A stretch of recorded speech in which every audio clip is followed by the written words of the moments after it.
to show me what it's going to be like in the future.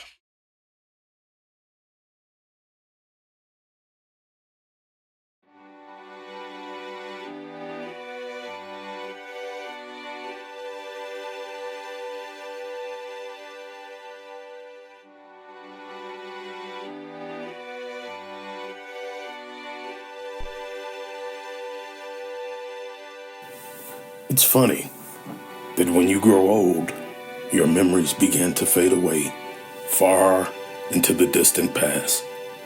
Yet those things, those places, and those persons who meant the most to you, those memories seemingly stay alive as fresh as the day that they happened.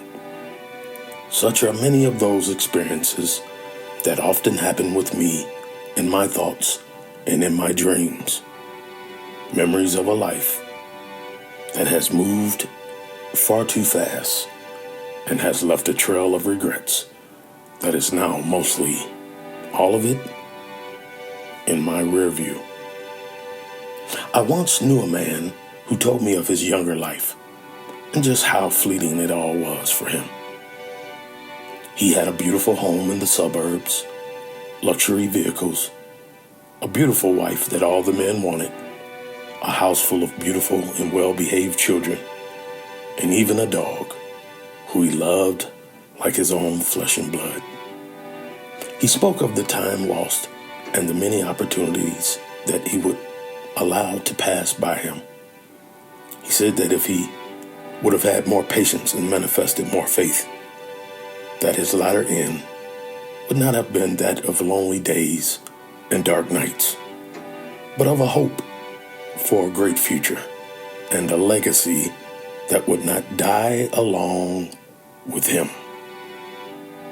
He asked me, wouldn't it be nice if we all could just go back and have a do-over in life?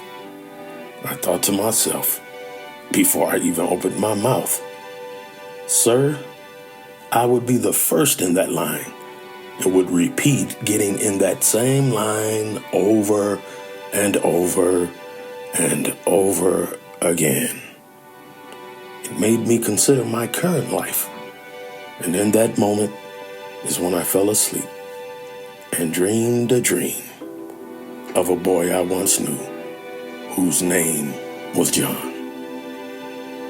We were all at our old house in Euclid, Ohio.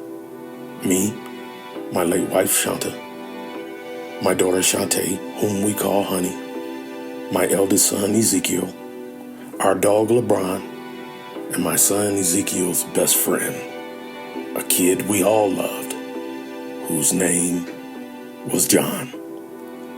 Zeke mentioned that he had to run up to the high school to get some sheets of music from his band instructor, but that he would be right back to hang out with us that evening for his birthday. As soon as he left, everyone jumped up and ran to the basement as we began planning a great surprise celebration for my oldest boy. It was buzzing in the basement as we all began to run around, go back and forth across the basement, trying to figure out what we were going to do.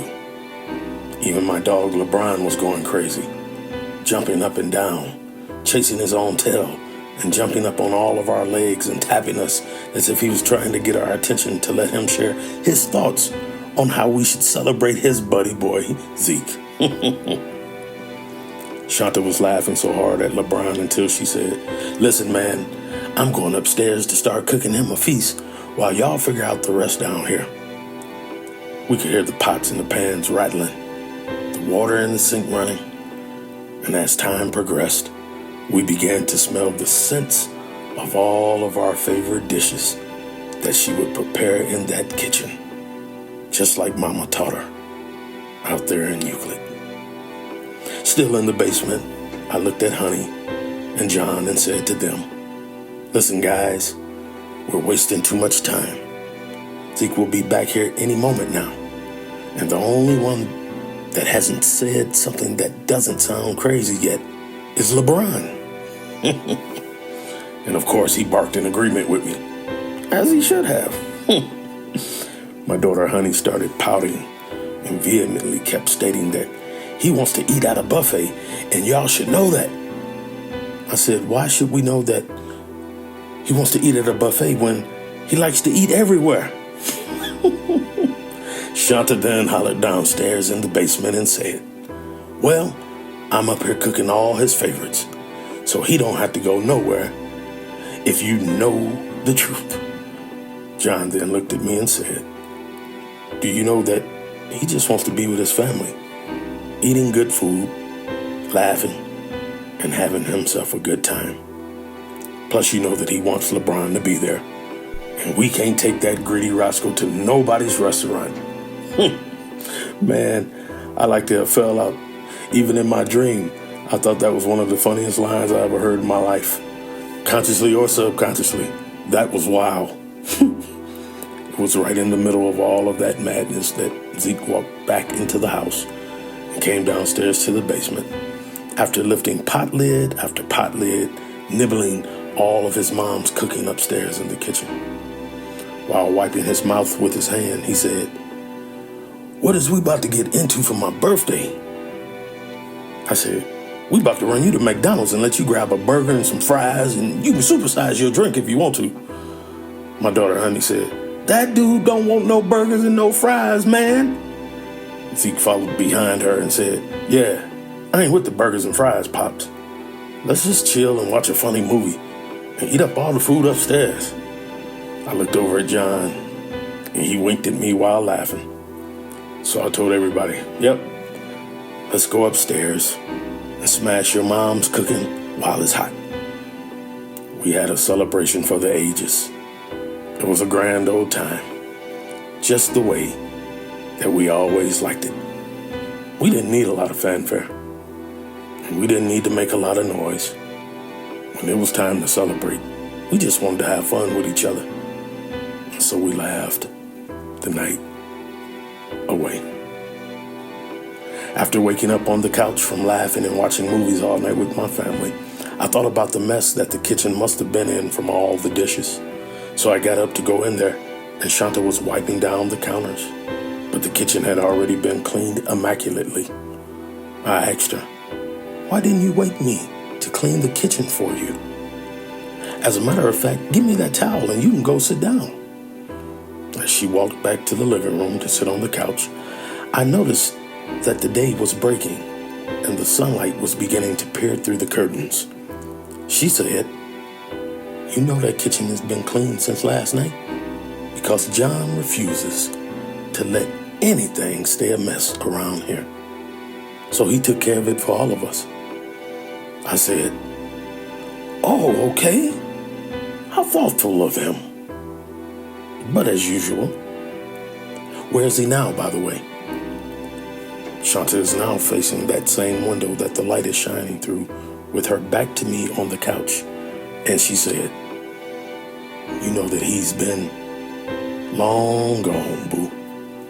It was at that moment that I noticed we were no longer in our house in Euclid, but we were in a very modern, contemporary, multi-dwelling that was immaculate with red brick walls on the inside and shiny hardwood floors. It was full of modern technology and the finest pieces of furniture that money could buy. It had a long, well-lit hallway that led from our large, open living and dining area back to the bedrooms and bathrooms. I noticed that all of the bedrooms were clean but empty, and that all of the kids had gone their separate ways in life. But I also noticed that there was no more LeBron to be found running and playing in the house. I walked back to the front room and I asked Shanta, what happened to us while I was sleeping? She said everybody else woke up and went on with their lives. I said, but you're still here. She said, because I'll always be. I then asked her, well, what about the kids? She said, they have to live their own lives for themselves. They'll find their way, and they're gonna be okay. John will always be a reminder to them of what they were raised to be and what they should be, baby. After hearing those final words from Shanta, it hit me to my core that our beloved little family friend John was actually our beloved second son, John Curtis Horn, who stood as a reminder of everything that was good in both me and his mother and his siblings. I often imagined times when things were bad, when money was low, when circumstances were stressful and dreadful, that somehow we all made it through and leaned on one another because somewhere, some way, John was not just our middle child, but he was providing real answers and real hope and real motivation for us to keep on pushing and to fight to hold on. He was literally the middleman between all of us with one another. Maybe it was him that was with us when we lost the twins and had to find a way to survive back in 1998 in Elyria, Ohio.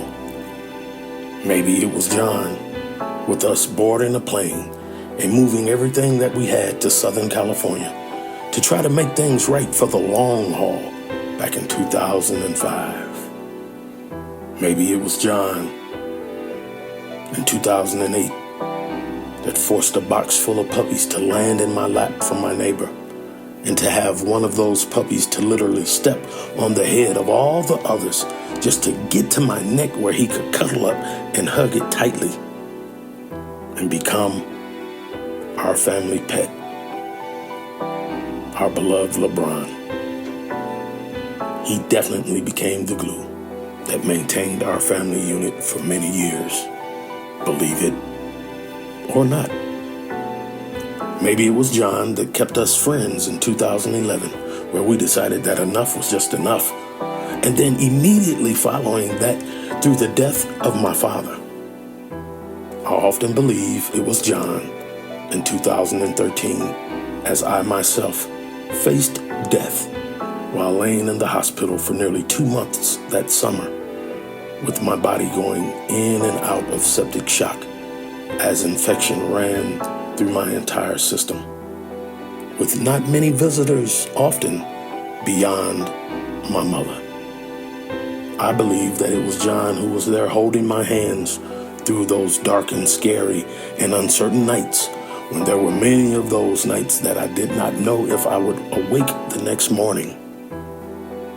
Maybe it was John in 2015 that urged all of those strangers in the night streets of Oklahoma City to run to that truck that I was in and snatch those doors open and pull me out of the middle of a 3-car wreck before there could be an explosion or a tragedy.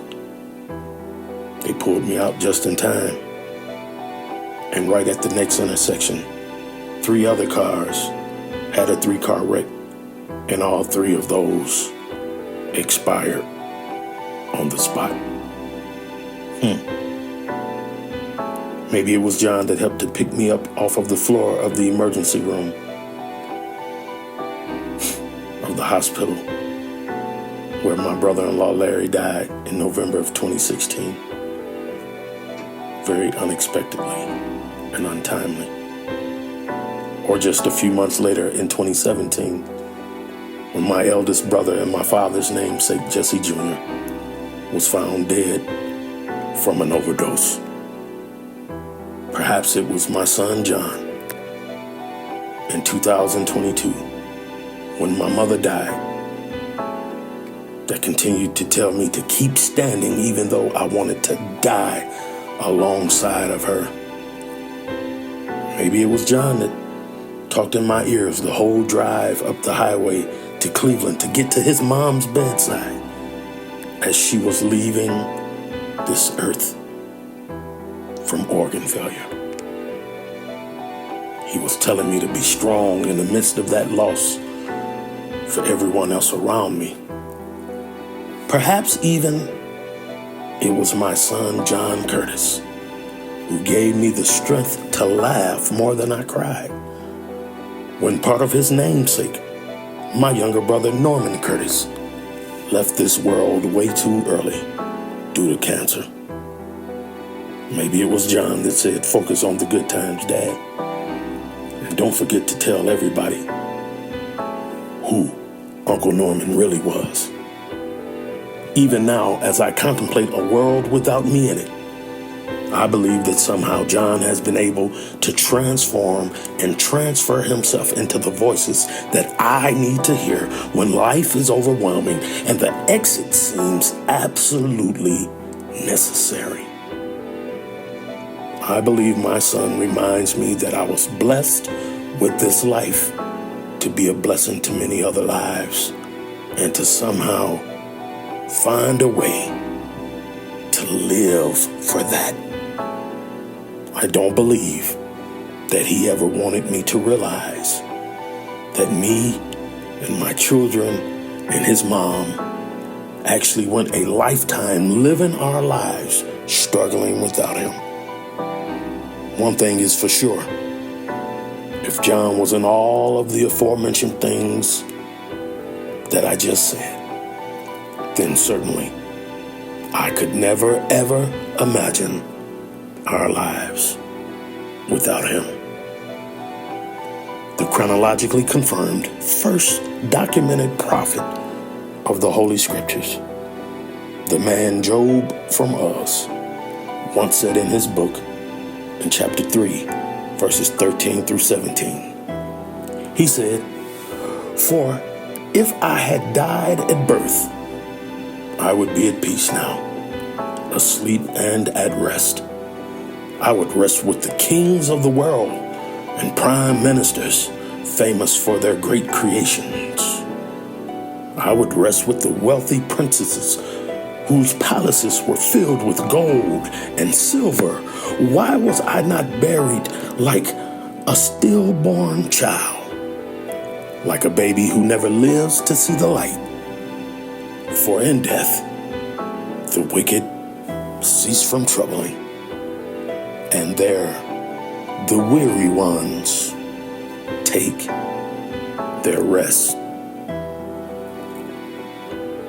My second son, John Curtis Horn, went to heaven on a cold, gray, and windy Saturday afternoon in late October of the year 1994. Never having seen the world nor the light of day. Yet these 31 years later, his light still shines bright in my memory, though it's fading fast. There's a saying that says, "It is better for us to have loved and to have lost than to have never had loved at all." I may have lost my son, but my son has never lost my love. You rest well, young prince. We gonna meet again somewhere in the sky. Daddy promises. Someday. And y'all trust and believe. It is.